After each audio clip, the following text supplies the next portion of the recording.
Okay, so let's start. आज हम time delay को स्टडी करेंगे। इट्स एन इम्पॉर्टेंट थिंग क्योंकि ये कनेक्टेड है आपके टाइमर्स के साथ और बाकी कम्युनिकेशन डिवाइसेस, पेरिफेरल डिवाइसेस में इट इज़ इम्पॉर्टेंट। सो इन 8051 और बाकी नए कंट्रोलर्स के अंदर भी बेसिकली दी एक इंस्ट्रक्शन जो आपके पास रन करती है, it will take some specific instruction, will take some specified number of time. तो ये कितने टाइम में आपकी एक इंस्ट्रक्शन रन कर रही है, it is very important because overall जो सिस्टम आपके पास बनता है उसमें एम्बेडेड सिस्टम में स्पेशली है। अभी तो हम टाइम क्रिटिकल सिस्टम्स की बात फिल वक्त नहीं कर रहे, लेकिन असल में तो embedded systems are real time systems, और रियल टाइम सिस्टम्स के अंदर जो करेक्ट टाइमिंग है, correct time to do some job और टू रिस्पॉन्ड, ये बहुत इंपॉर्टेंट है। I will repeat, real time systems में जो करेक्ट टाइम है to do something, to do let's say something, या फिर to respond to an interrupt an external interrupt, ये बहुत ज़रूरी होते हैं। तो before going into that direction, हमें पता तो चलना चाहिए कि असल में आपके पास टाइम डिले है क्या। सो इन माइक्रो कंट्रोलर्स जो आपका सीपीयू है specifically, it will execute an instruction in a certain number of clock cycles. हम देखेंगे कि हर क्लॉक साइकिल जो है, हर इंस्ट्रक्शन का एक स्पेसिफिक क्लॉक साइकिल बनता है। Basically we call this a machine cycle. तो पहला पॉइंट तो ये है कि CPU is mainly running or executing each instruction for different number of machine cycles. The second point is कि जो एक मशीन साइकिल है, और एक मशीन साइकिल का जो फ्रीक्वेंसी है, it directly depends upon the crystal. जो ऑसिलेटर है उसकी कितने मेगाहर्ट्ज का क्रिस्टल आपने कनेक्ट किया हुआ है 8051 की चिप से, ठीक है। So these are the two things. अच्छा, एक मशीन साइकिल बेसिकली 8051 में ओरिजिनली जो है by default it will take 12 oscillator periods. यानी जो ऑसिलेटर है, जो आउटसाइड पे लगेगा आपके पास ऑसिलेटर, ठीक है, it is connected to the micro controller 8051 micro controller. तो अगर इसके 1 2 3 4 5 6 7 8 9 10 11 12, तो ये जो 12 ऑसिलेटर साइकिल्स हैं, ये तकरीबन आपके पास वन मशीन साइकिल में कन्वर्ट होते हैं। और उसकी वजह क्या है, there is a divider here जो डिवाइड करता है इसको मशीन साइकिल्स को। और इसकी वजह भी है कि आपके पास बहुत सारी डिवाइसेस होती हैं, इंटरकनेक्टेड होती हैं। The signal has to travel from one chip to the other.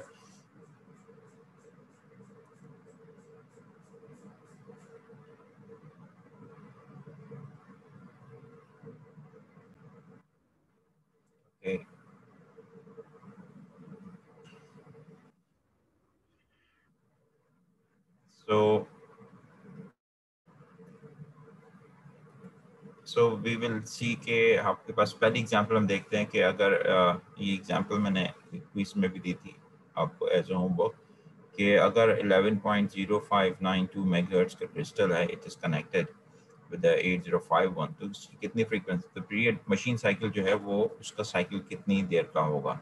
So it is divided by 12 क्योंकि we have a clock cycle division within the द 8051, और इसकी फ्रीक्वेंसी हो जाएगी 921.6। This is in the hertz, ठीक है, ये इसकी फ्रीक्वेंसी हो जाएगी। सो द फ्रीक्वेंसी जो आपके पास क्रिस्टल की फ्रीक्वेंसी है, जब ये आपके पास माइक्रो कंट्रोलर में जाएगी 8051 micro controller, so there is a frequency divider जो कि डिवाइड करता है फ्रीक्वेंसी को बाय 12। सो द आउटपुट जो फ्रीक्वेंसी आपके पास मिलती है मशीन साइकिल्स के लिए जो बनेगी, the frequency is around 9 to 1.6 kilo hertz. और हम चूंकि इसका period means the time period, so the time period will be the inverse of that, so divide by this 1 upon 9 to 1.6 को divide करेंगे तो then we will get 108, so 1.085 microseconds आपके पास एक machine cycle है। एग्जाम्पल, अनदर एग्जाम्पल इज कि अगर 8051 है और 11.0592 मेगाहर्ट्ज की फ्रीक्वेंसी है, now we have to find out कि एक इंस्ट्रक्शन का कितना टाइम लगेगा। लास्ट लेक्चर में हमने कुछ टाइम डिले की सब रूटीन्स लिखी थी, but we were not sure about कि उसमें एग्जैक्टली कितना टाइम डिले आ रहा है। तो अब आफ्टर डूइंग दिस हम वापस पिछली एग्जाम्पल पे जाके देखेंगे कि अच्छा उसमें कितना टाइम डिले हो रहा है। So the first instruction is a move R3 hash 55, decrement R3, C is DJNZ, R2 target, इसी तरह से बाकी instructions भी हैं। So let's see कि इसमें कितना टाइम लगेगा। So the first instruction will be executed in one। इसमें एक जो पहली instruction है आपके पास, it is this move R3 register है जिसके अंदर आप एक immediate value 55 को move कर रहे हैं। तो this instruction will take only one machine cycle. ठीक है, ये हमें पता चलेगा आपकी जो 8051 की डाटा शीट है उससे हमको ये पता चल गया कि इसका मशीन साइकिल कितने हैं। ठीक है, किस तरह से उनका डाटा फ्लो डेवलप हुआ है, पाइपलाइनिंग जिसको कहते हैं माइक्रो प्रोसेसर की।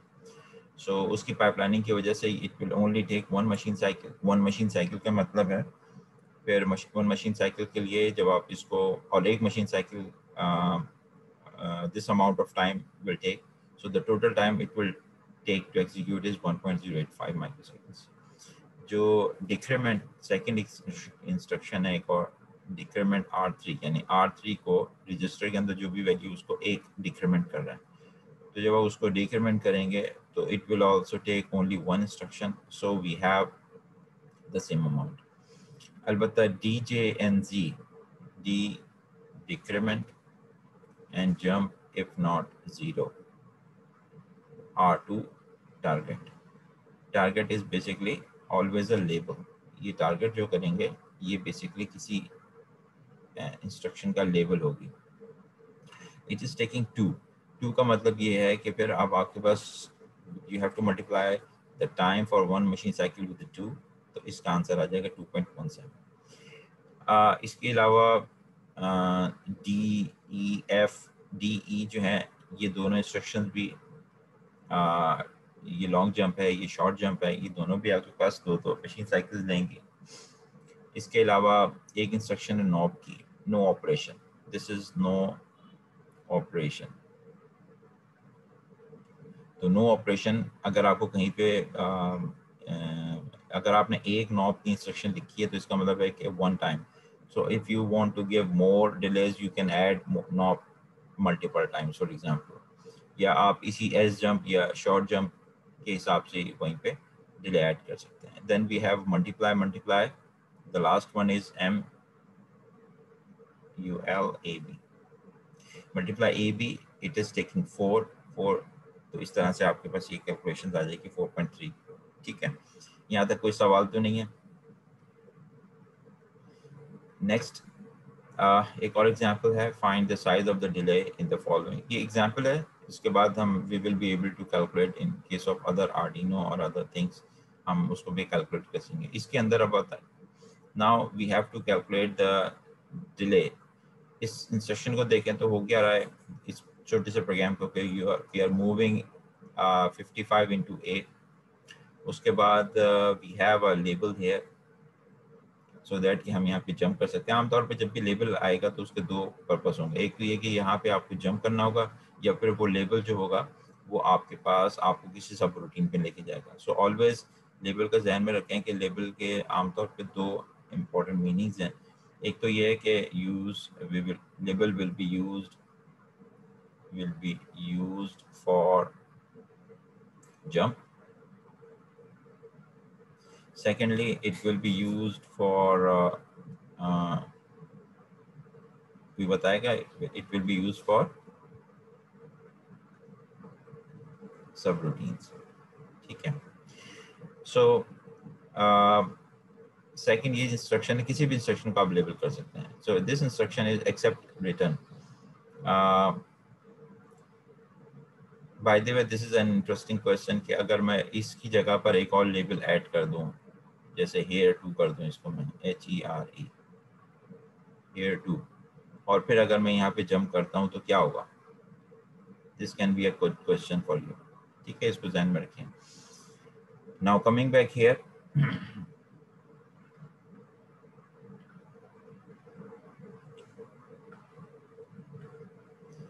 second instruction is moving this a value into this P1. P1 is the port, आपके पास 8051 में 4 पोर्ट्स हैं, और उनमें से ये पोर्ट 1 जो है P0 टू लेके P0, we have P1, we have P2, we have P3। ये 4 पोर्ट्स आपके पास 4 8-bit ports are available, multipurpose है और डाटा के लिए भी यूज होती हैं और सम अदर पर्पसेस।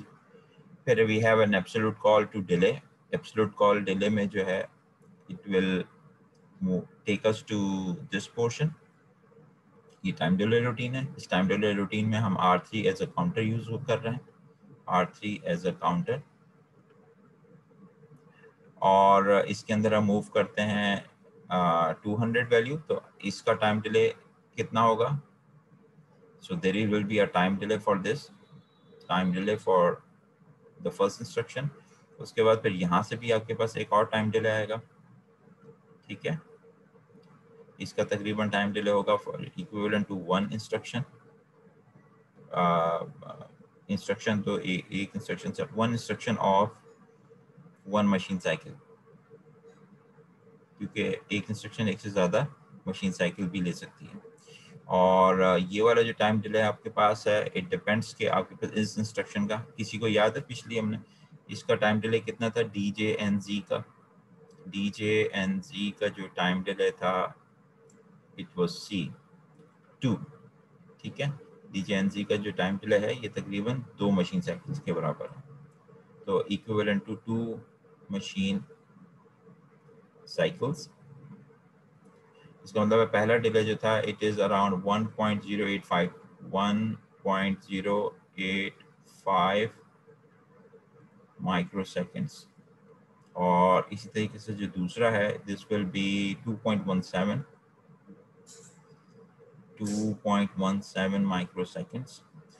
और अब ये इंस्ट्रक्शन करेगी क्या? दिस विल डिक्रीमेंट R3 के अंदर अभी आपके पास वैल्यू कितनी है? R3 में वैल्यू है तकरीबन 200, तो इस 200 में से -1 करेगा, the next value will be there. उसके बाद उस and then it will jump here, ठीक है। तो it will decrement and jump here, then again it will come here, इसको -1 करेगा और वापस इधर जंप कर जाएगा। It will keep continuing until, जब तक आपके पास R3 जो है वो 0 नहीं हो जाता। जैसे ही R3 0 होगा, आपके पास जो इंस्ट्रक्शन है वो डायरेक्टली रिटर्न के ऊपर जंप करेगी and then from return it will go back to here. तो हमें कैलकुलेट करना है, आपसे जो सवाल है वो ये है कि इसका मुझे टाइम बताएं, इसका टाइम कितना होगा। So now I will give you 2 minutes और आप मुझे ज़रा इसका कैलकुलेट करके बताएं कि इसका टाइम कितना होगा। I will wait for your response. आप सबको आवाज़ मेरी आ रही है? Let me take this snap as well. जी, नाउ ट्राई।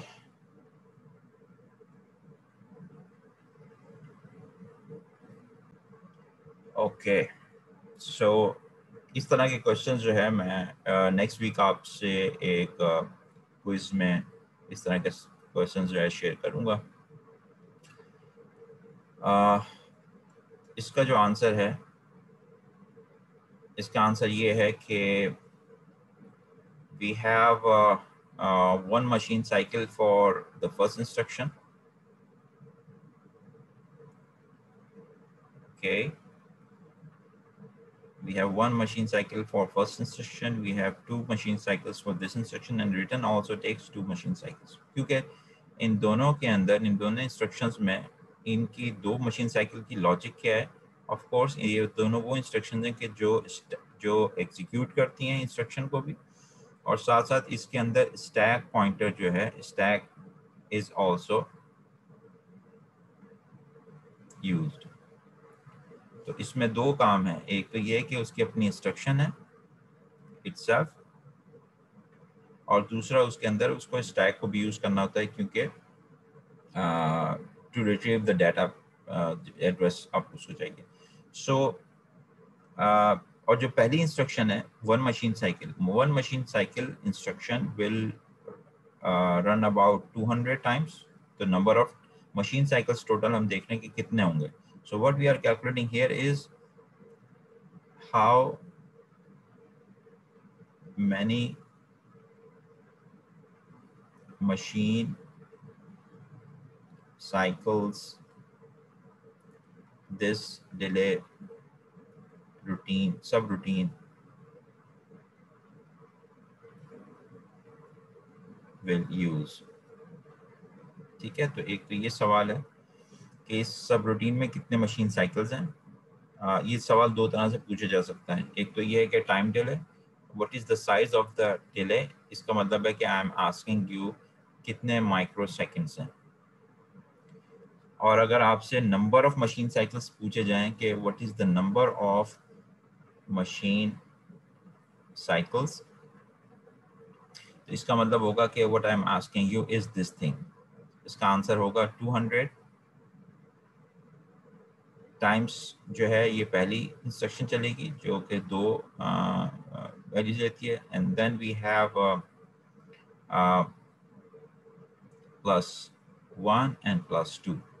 तो टोटल आपके पास आंसर आ जाएगा, ये तकरीबन हो जाएंगे 400, 401, 402 and 3। So the total answer will be 403।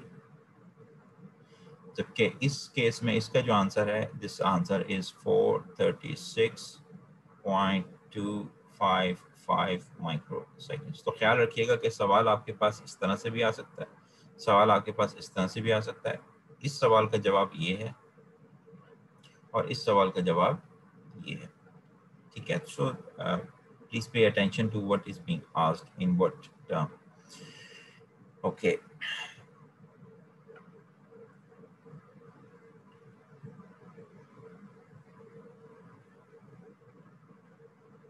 okay, so I will continue now. अच्छा, ये किस तरह से हो रहा है आपके पास, ये दो इंस्ट्रक्शन, ये रिटर्न की इंस्ट्रक्शन सिर्फ एक दफ़ा चलेगी, इसीलिए इसकी ये 2 नंबर जो हैं वो यहाँ पे काउंट हुए हैं।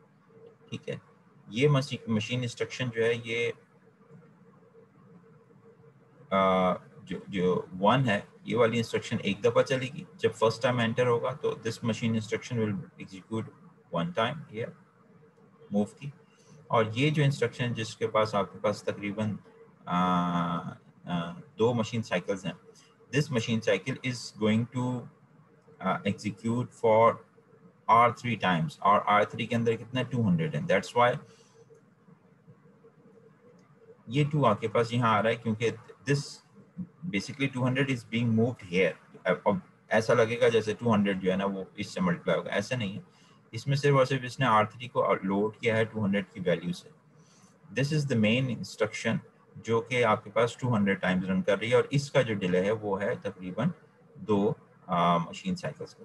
ठीक है, so this is how the count is done, or once you have the count total number of cycles, तो इस total number of cycles को फिर आपने सिर्फ मल्टीप्लाई करना है कि एक मशीन साइकिल जो है वो कितने सेकंड्स ले रही है, and then you will get the value 436.255 microseconds। तो इसका जो डिले है वो इतना है। Okay, precisely। Now this is another example के find the size of the delay in the following program if the crystal frequency is 11.05926। यहाँ again अगर आप इसको देखें,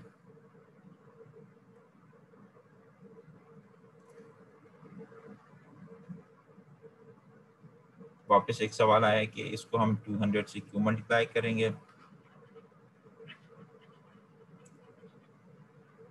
okay, so let's repeat this example now.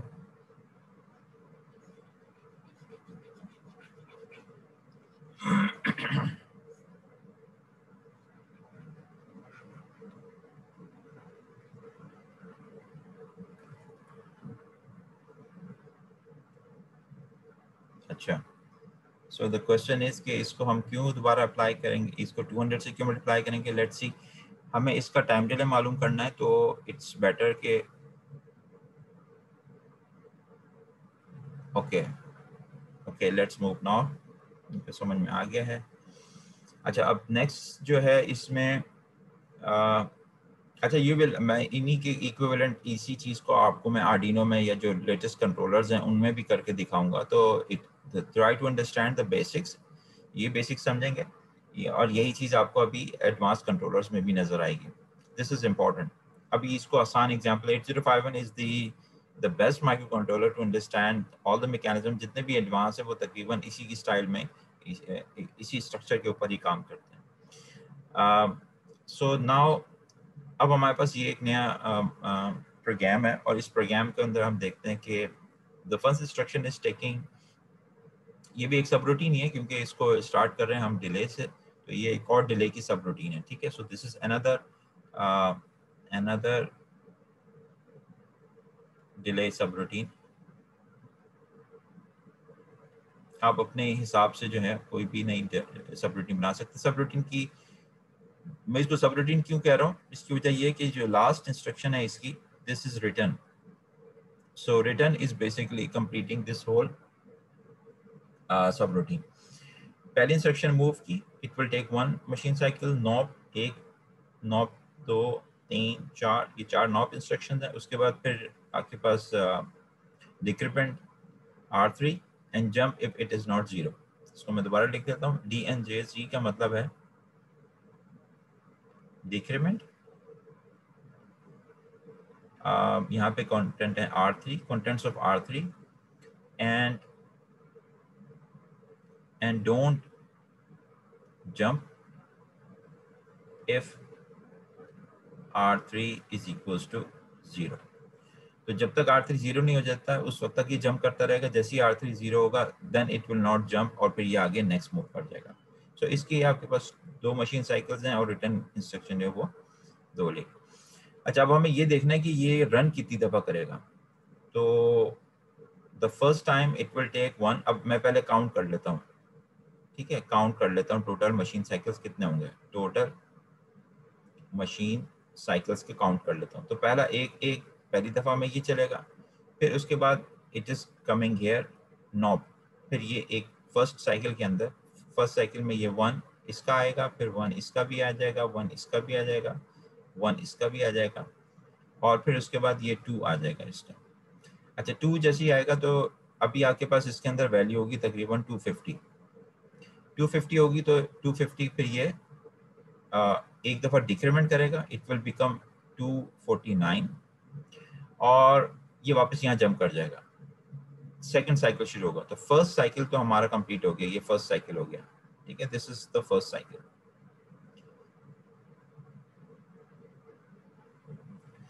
दूसरा साइकिल जब होगा उसमें दोबारा से ये यहाँ जंप करेगा और यहाँ से एग्जीक्यूशन शुरू करेगा दोबारा। तो अगेन 1, ये वाला 1 नहीं आएगा, ये वाला 1 हमारे पास आएगा सेकेंड, ये 1 भी आएगा, ये 1 भी आएगा, ये 1 भी आएगा and then we have 2 here. उसके बाद फिर ये डिक्रीमेंट करेगा 249 को, 248 हो जाएगा। 248 होने के बाद अभी भी 0 नहीं है, ठीक है, it is not equals to 0, so it will jump again to here. ये वापस जंप करेगा और दोबारा से आपके पास, अच्छा ये वाली मशीन साइकिल जो है ना ये नहीं चलेगी, ये 1 नहीं आएगा आपके पास, बल्कि ये यहाँ से स्टार्ट करेगा हेयर से। और से देखा तो ये हेयर पे जंप कर रहा है यहाँ पर। सो 1 1 1 1 2 and it will keep doing. और ये कब तक करता रहेगा, ये कब तक करता रहेगा, जब तक आपके पास कंप्लीट नहीं हो जाता। तो अराउंड 250 टाइम्स जो है ना it will do this thing, right. So overall अगर हम देखें तो यहाँ पे आपके पास 2 ये 1 यूनिक है आपका, पहला प्लस, इसके बाद 1 2 3 4 5 6, ये 6 टाइम्स 250 रन करना चाहिए। और फिर जब ये आखिर में 0 हो जाएगा तो आखिर एक दफ़ा दोबारा आपके पास 2 को रन करना चाहिए। So my estimate is this one. What is your estimate now? आप में से कोई बता सकता है कि आपका एस्टिमेट क्या है? इस चीज को ध्यान में रखें और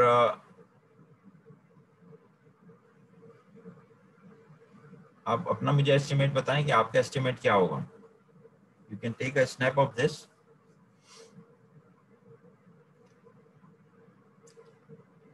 आपके ख्याल से ये बिल्कुल ठीक किया है?